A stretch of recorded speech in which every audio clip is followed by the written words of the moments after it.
Hello everyone, I'll take you through my poster briefly, and as my title suggests, I'm looking into a critical post-translation modification regulating chromatin-associated functions of PC4. Now this protein PC4 was initially discovered as a transcriptional coactivator, but what our group has shown that this protein is also a chromatin-associated protein inducing this protein condensations, as you can see with this globular-like domain formations.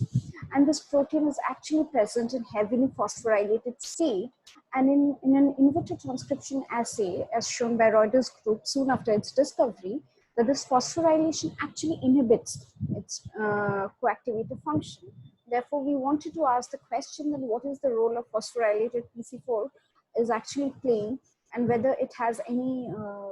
connection to its chromatin associated functions. And what we surprisingly see that indeed this protein, when it is phosphorylated, does interact with the linker histone H1, and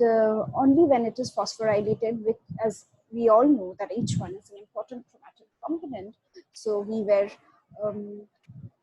quite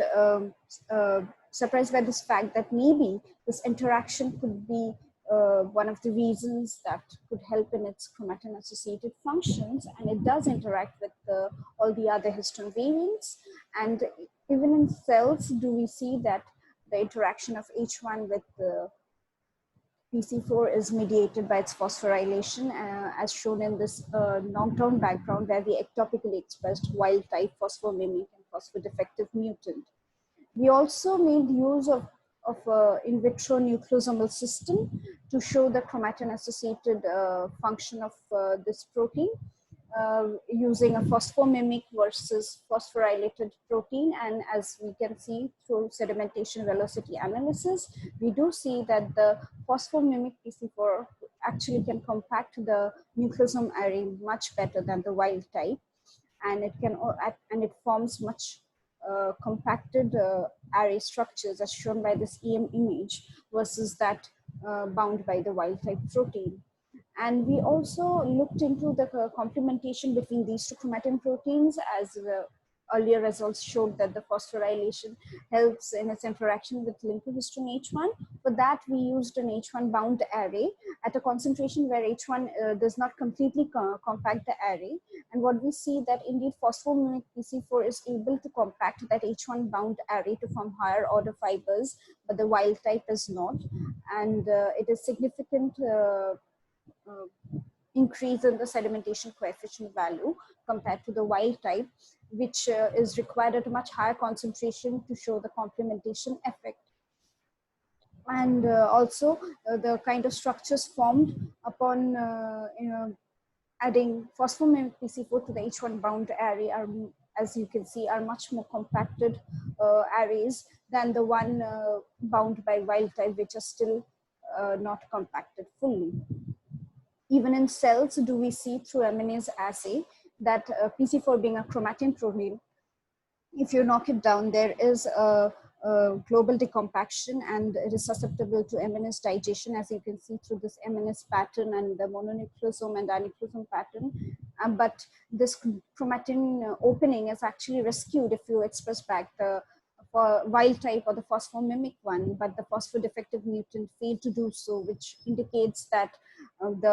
in cells as well, the phosphorylation is the one which is mediating the chromatin compaction state, and it is also related to maintaining the epigenetic state of the chromatin. As we looked into some of the epigenetic marks, as the active marks like H3K9 acetylation and H3K4 trimethylation actually gets upregulated upon knocking down this protein, but it is rescued back with the wild type and the phosphomimic PC4, but not by the phosphodefective mutant. And this actually reflects in terms of gene expression, as we see in my last segment, that we looked into some of the genes